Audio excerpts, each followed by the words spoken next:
day one video.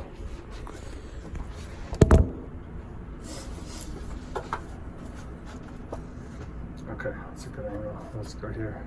It all began after a pretty good practice session. I was practicing some new improvisation concepts on the drums, and they were starting to work really well.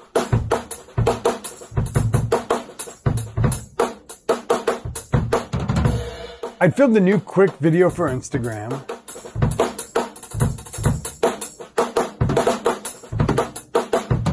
Basically, I was feeling a little arrogant. So when Jared from Drumeo's Practice Pad Challenge popped up in my timeline,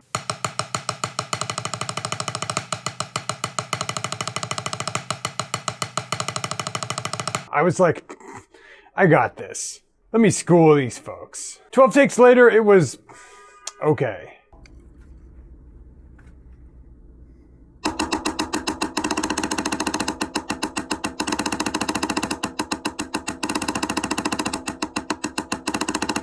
Then I decided to search a hashtag and see what others were doing.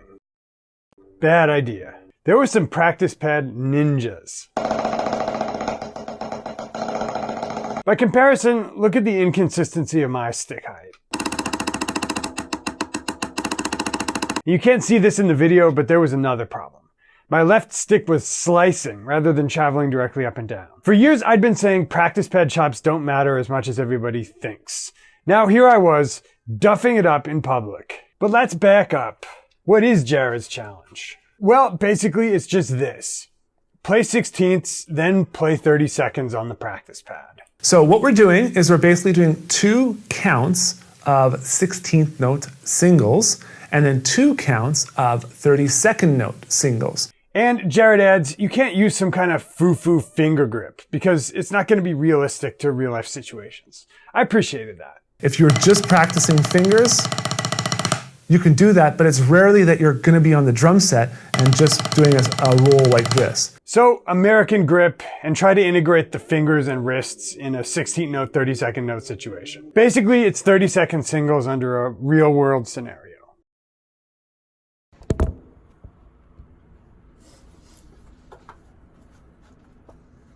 Okay, that's a good angle. Let's go here.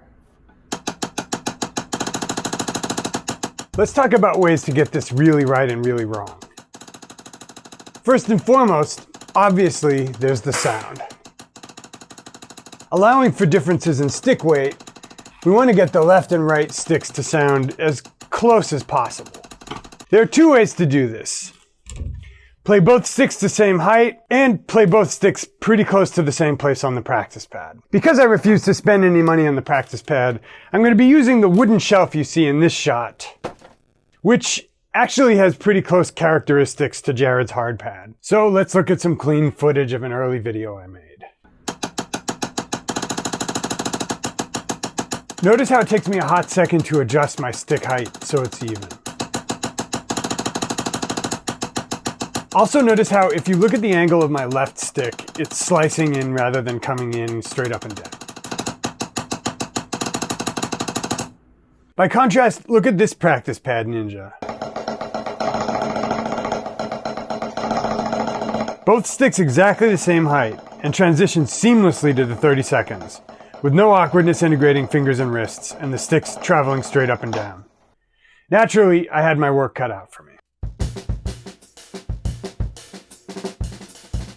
Let's dilate a little on the whole practice pad thing. Here's something people ask me a lot. Hey Nate, I've only got a practice pad kit or an electronic kit. Should I still join your course? And there's a question I always ask.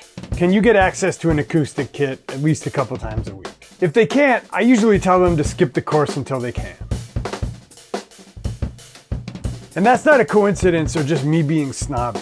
When I first graduated from music school, I was practicing exclusively in my apartment. And New York landlords and downstairs neighbors, how do I put this? Don't take kindly to people playing the drums. So I got tired of the awkward knocks on the door. So eventually I went for these pearl mesh drum heads. I thought I was saved. I played for hours every day on them. 2 years later, I realized My touch is actually getting worse. Here's my theory. Never mind the rebound. Without auditory feedback, your touch gets whack.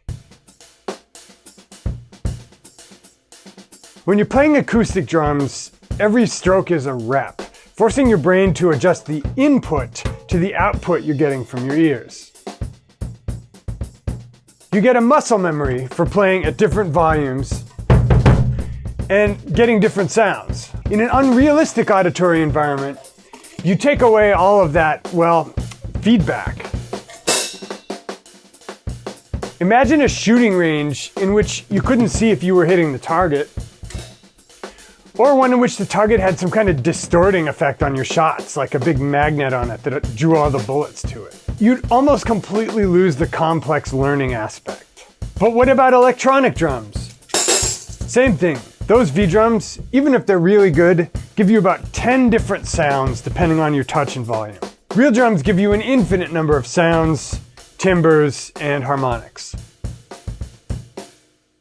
Before I bore you, the results of the challenge. And end of day 3, gut check. Cut to 4 days later.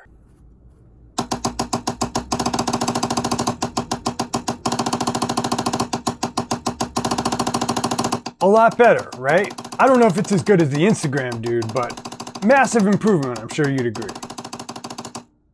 Oh, here are the exercises I did to practice this in about 25 minutes a day.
But I know what you're thinking. Did it translate to my actual kit playing? Sad to say, no. So the pad's a total waste of time then, right? Case closed? Well, not quite. There are 2 instances in which I think playing on the pad is important. The first is for beginners. When you're first starting out, any opportunity to hold the sticks in your hand and get used to how they feel is valuable. What's more, a lot of beginners want to force the stick, so a high rebound environment where the pad is going to bounce the stick back at you a lot quicker than a real drum would is valuable because you can make sure you're not getting in the way of that rebound. The other instance in which I'd recommend practice pads is that in which people have either zero access to a real kit or only intermittent access. If you have zero access, playing drumistic rhythms on any surface will still help your listening and coordination. If you're working through New Breed and want to play your kick pedal against an upturned drum throne and then use 2 other thrones for each hand, you're still going to make progress.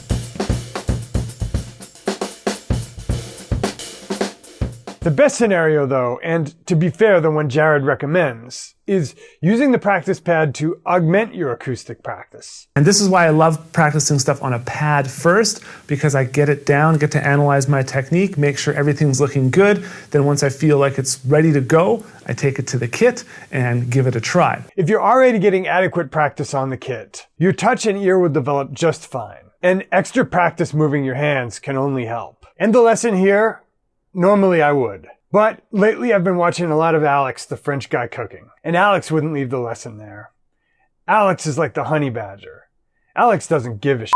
So I wanted to see if I could take the exercises I developed for the pad and tweak them to use them on the kit.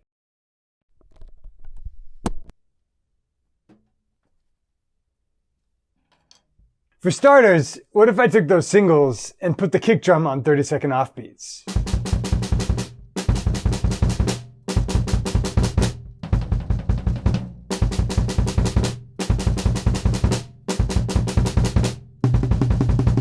Okay, that's pretty common. What if I took some of those Moeller 5s and added a kick drum at the beginning and end?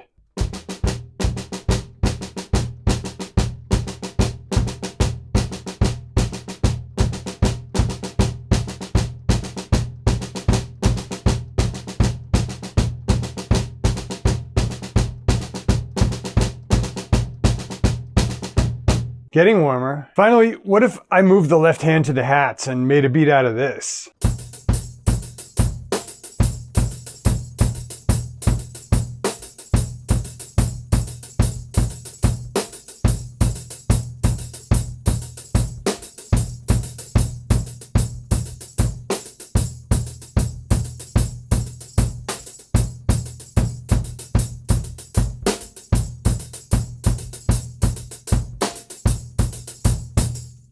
So, what's the conclusion?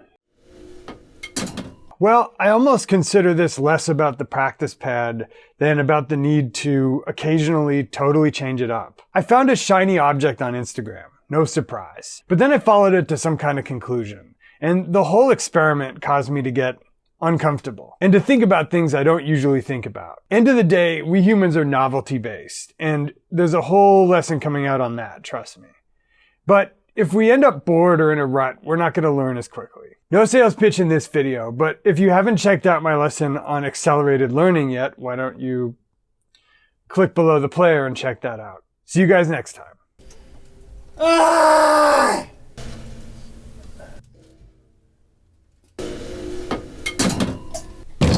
Leave it all in, leave it all in.